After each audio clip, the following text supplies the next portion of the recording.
Hi, this is Carolyn, and I'm here with Aaron, and we're really excited to have Kim Roberts here with us. Kim is the executive director of the Raleigh Tennis Association, and she is here to tell us about a new tennis initiative. So first, Kim, thank you so much for being on the podcast. Well, thank you, ladies, for having me. Can you start off and tell us a little bit about your tennis background? Sure. I started playing tennis actually in 2015. I grew up playing racquetball. So after my mom passed, I decided I got to do something. So I hit the courts, got an instructor, and never looked back. And unfortunately, my husband is having to deal with my OTD, obsessive tennis disorder, if you can't tell. Cute. But yeah, I started in 2015 and haven't looked back. I know those racquetball players. So what's your rating right now? I'm barely hanging on to a 3-0. Are you? I know. That's fantastic. It is great. That's actually yes. Is it, ladies? Is yes. it really? You know why? It is. Because you can play 3-0, you can play 3-5. That's the sweet spot. I think we figured out, right, Carolyn? Yes. 4-0. Nobody wants you to play 4-5. So if you're at a 4-0, you're like, that's it. Unless you've played in college and high school and everything else, people don't want you on their team. So 3-0, 3-5, that is the sweet spot, I think. Well, that's nice for you to say. And just so our listeners know, Kim's background, where she's sitting in her house right now, has a bunch of rackets on the wall. It's like a amazing craft, like all kinds of tennis rackets on a very cool blue wall. So yeah, it's beautiful. It is beautiful. If anybody wants the paint color, I'll be glad to share. Okay. It's a great navy. So tell us about this new initiative. I think this is so cool. When I found out about it, I'm sure there's technology involved and all kinds of stuff, but give us the background on the new initiative.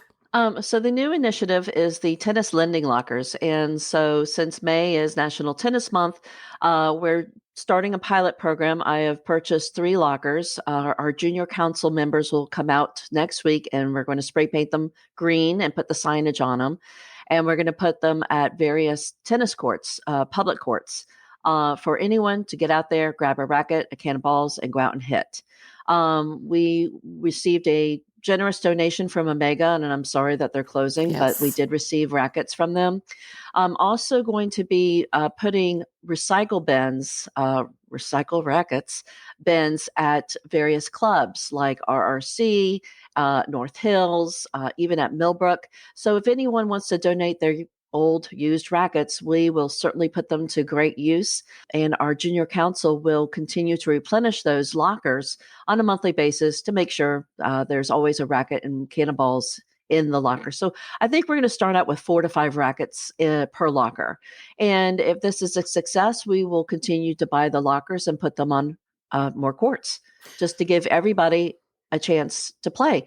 I think sometimes tennis is perceived as sort of a rich man sport, because as we know, rackets, are not that cheap. I mean, it just depends on which one you purchase. So if anyone wants to take the racket, we'll replenish it. I'm not too concerned about someone stealing a racket. Take it. Nice. We will always replenish it. But we just want to give everybody the opportunity to play. I think that's amazing. So tell me, there's a QR code involved, right? So will the locker unlock, or is this just like a checkout system? It's unlocked. We will fix them to the fence by the gate, and the lockers will be always unlocked.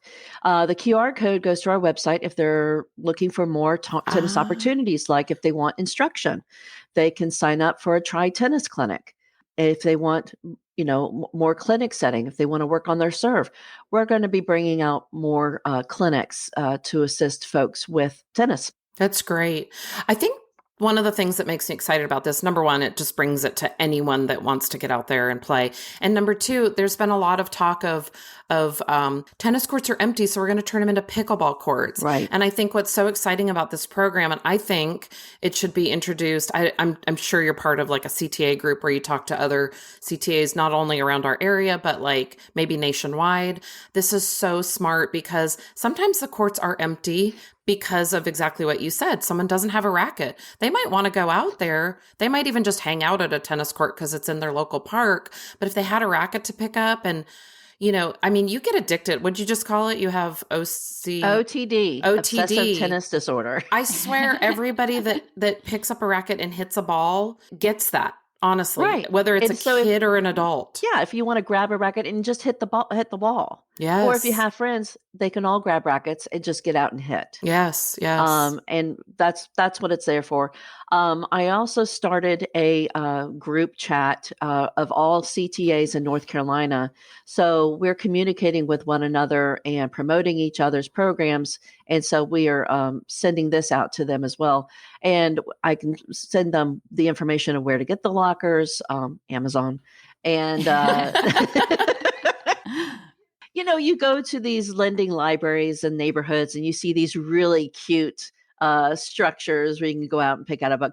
This is not that. That's okay. But it's a tennis lending service, which It's a tennis lending I service. told someone about it yesterday and they said exactly that. They said, oh my gosh, that's like when you walk in someone's neighborhood and there's this cute little, library and you can grab a new book. And she was like, that is so amazing for tennis. Yeah. Yeah. We have 6 of them in our neighborhood. That's great. So why not recycle the rackets? I have several rackets I can give up. Why not? I know a lot of the clubs have rackets laying around. And how many tennis rackets does one need? Right. People like to collect them. People get new rackets all the time, but then they don't know what to do with their old ones, and they probably are just sitting in a closet. So, Right. Can we also start a shoe donation service? Because that's the one thing I'm like, I have so many tennis shoes, but I don't think anyone wants some stinky tennis shoes sitting in a locker, But maybe another pilot program for the future. Well, it's funny you say that. Since I came from Eno CTA, in our Turkey Trot tournament, we would always have a clothing, shoe, tennis gear exchange. So everybody would just bring their gear and people could just go through and pick out what they want. Literally, one lady walked away with 4 pairs of shoes. Yeah. Last time. My other question is, how did you come up with this program? I'm just so amazed by it. So I'm not Where'd the first to come up with it. Okay. Yeah, other states have done this. We are the only one in North Carolina providing this service at this time, but I believe it was Arkansas that might have started it. So I saw, and they actually made their locker. It was so cute. So I was like, oh my goodness, grabbing that, going with it. Yeah. Never looking back. How about kids rackets too? I'm assuming you're going to try to do We're going to everything? have junior Yeah. rackets in there too. Perfect. Yeah. So it's open up to the whole family. That's great. Kim, can you tell us about some other, I know I've been getting emails from you. I know you're a new executive director to our area, but I feel like there's just some cool new programs coming in. And I was telling Carolyn before we started recording that if I had these types of opportunities, I think I would have even played more tennis as a beginner. But like Carolyn said, it is sometimes intimidating. And we've had people reach out to us because we have this podcast and say, how can I play more tennis? I don't necessarily want to play leagues anymore. I want to play more social. It sounds like you are bringing a lot of social programs to the area. So can you talk about some of those? Again, Sure. Hoping that some of these programs could be integrated, elsewhere around the country.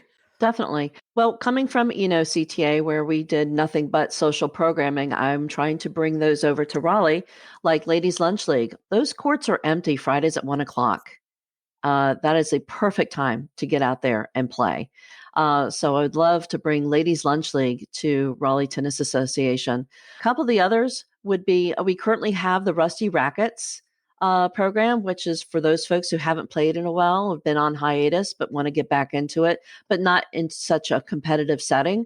That is a program that we provide. We also provide Y'all League, which is for the 30-something and under, for them to get out, socialize, get out and hit, play a little, maybe have a beer afterwards. Another thing we'll be bringing out this fall is the Sip and Serve. So that will be, again, open to all ages. Get out there, hit, play maybe a fast 4, round robin, and then hit a local brewery for some tasty brews. That's something that we provided at Eno was Game Set Beer. So we could definitely bring that over too, just to bring more socialness into tennis. We also provide the Try Tennis platform for those beginners who haven't held a tennis racket. So for $40, they get a free racket, a tennis towel, and 6 hours of instruction. There's a pathway for them. There's Try Tennis, Try Play, Try Match. And actually, in 2 weeks, we're going to have our first Raleigh Rookies tournament, which is for all of those tri-tennis participants who have graduated from the program to come out for their first tournament. Ooh, they're going to catch the bug bad. Oh, it's yeah. fun. That sounds great. I know. It's fun. Right, Carolyn? If we had this early on, the only thing I did as a 2-5 when I first started was I started playing, I actually did like a women's lunch league, but it was just like 8 of us that we would literally go out at lunchtime, and hit at our club. But that was, in our club. It wasn't, a big group of strangers. It was kind of people that we got to know, knew within our club. But the other thing I did was like some sort of ladder league or something. But that was it. Like I would have played a whole lot more social. And we've had so many people reach out. We had someone reach out last year who just lives in a very small area, somewhere in the Midwest. And he was like, we don't have enough tennis in our area. What do I do? And I said, start new programs. But these are the types of programs, the social programs. You don't have to play USTA League. If you don't want to, you don't have to just play tournaments because those are very competitive, but people literally want to just be out hitting a tennis ball with other people and having more opportunities to play. And these are the types of programs that are perfect for that. Yeah, we in Durham, we had another program called Pen Pals. And again, it's for those people who just want to hit. So we put them with like level players and they get out and have a match on a weekend, Saturday morning. It's non-competitive. It's very friendly. And that's how teams are formed. People get to know one another. They like their hitting style. Hey, maybe we should hit sometime. So that's how the teams are formed and friendships are formed. I can't tell you how many friends I've made through tennis. I mean, some of my best friends I've made through tennis. So tell us the best advice you've ever received. I know that's a tough question, but we like tough questions sometimes. Well, I was fortunate enough to be a part of USTA's first class of CTA Leadership Development Program. And this was an incredible program that they provided us. It was 6 months long. And I was selected part of Southern to be a part of it. It was Southern, Texas, and Northern Cal that were all participating in this program. There was probably 16, 18 of us.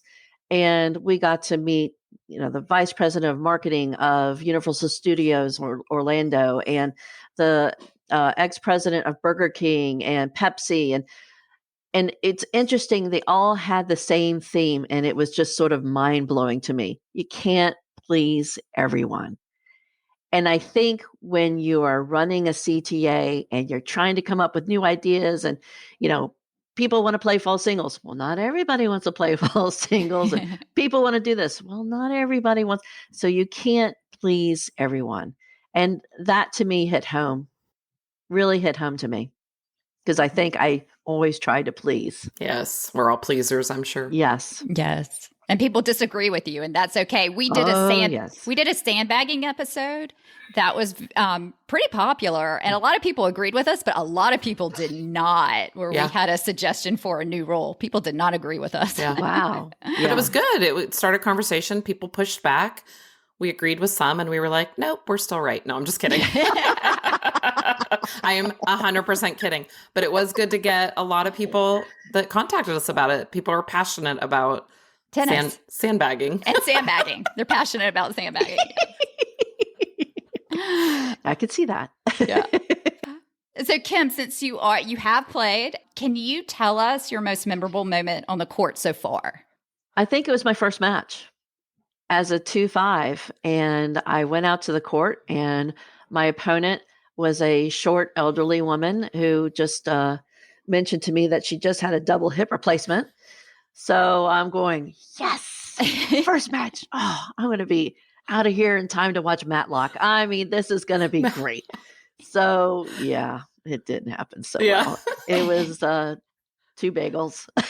But you'll never forget it though. Well, as I'm helping her off the court and back to her car, which is parked in the handicap spot, just like That's funny. To me was my most memorable. That you just don't underestimate your opponent. I had a friend who played against somebody with one arm. Wow. And he beat him. Mm-hmm. Yep. And, again, you just can't, you No, can't that's judge a book by its cover. never. That's why we play sports too, because on any given day, anybody could win. That's Does not right. matter. That's exactly right. That's exactly right. So being in a 55 plus league and just being a newbie in the 55 plus league, it's sort of like, oh yeah, I got that. Nope. No, you don't. You don't got this. It's so true. And Kim, I see in the background, we see your dog. Can you tell the story about how you got your dog? We were talking about this before this started. Well, he was abandoned on Durham courts, locked inside the tennis courts. So I was running my Pen Pals league and saw this puppy. And I said, oh my goodness, I can't believe this. So I took him in, gave him water, went around the neighborhood knocking on doors. Do you recognize this dog? Does anybody recognize this dog? Nobody recognized the dog. Handed out business cards. If you see any posters in your neighborhood of lost dog, call me. Nothing. Went to the hospital. He was just to see if he was chipped. No chip. Covered in fleas and ticks and malnourished. So now he's hard dog, and his name is Fiffin. And he is named after my mom because when she was young, her name was Carolyn Griffin, and she couldn't say her name. She would say, my name is Carolyn Fiffin. So the dog is named after my mother, Fiffin. That's cute. See, on a tennis court, you gain friends and best friends. Dog right. best friends. That's right, Erin. Yeah. That's right. Furry companions. That's right. Anything can happen. Yes. That's right. There should be a furry companion locker. Right? Yes. Right? Yes. Thanks very much to Kim for coming on the podcast. If you live in the Raleigh area, there's a really important tournament coming up called the Cy King Tournament. It will be the first and second week in June and will include a pro-am fundraiser, adult doubles and mixed, and juniors. So we hope you sign up. And we've included more information about it in our show notes. Also, if you are aware of any other tennis lending locker programs, please let us know. You can message us on our website, which is secondservepodcast.com. Thanks so much for listening and hope to see you on the courts soon.